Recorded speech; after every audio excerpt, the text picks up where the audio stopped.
Tonight, week 2 of the Coast Guard's inquiry into the sinking of the HMS Bounty. The Bounty sunk in rough seas off Cape Hatteras during Hurricane Sandy, and one crew member and the captain were killed. Then on your side's Art Kahn has been following the hearings in Portsmouth. Art? Tom, today's focus of the Coast Guard hearing was on testimony from the second mate of the Bounty and the engineer of the boat. Now, as we learned today, the second mate fought long and hard to restore the boat's generators, needed to keep the bilge pumps running in a desperate effort to keep the boat from taking on too much water.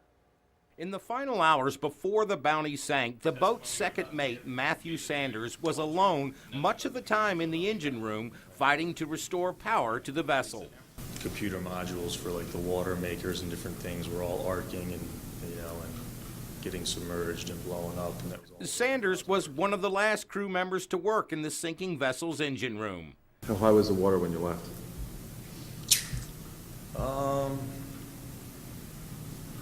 It's probably somewhere between waist and chest deep.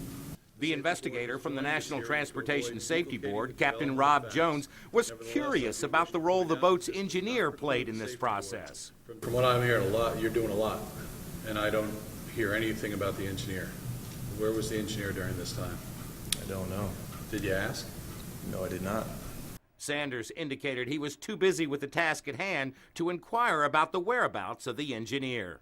I was focused on doing what I was able to do, and I knew I could pump bilges and change fuel filters, so I took care of it. Did you need help? I did get help from people handing me tools and parts. But not the person that was on board to do the engine room work.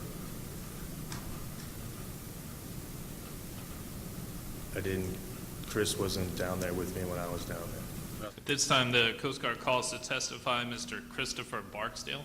The Bounty's engineer followed Sanders to clarify his role on the Bounty. False statement given to an agency. And tonight at 6, we'll hear from Chris Barksdale. Now, some of what he has to say about his duties and his background might surprise you. Art Kahn, 10 on your side.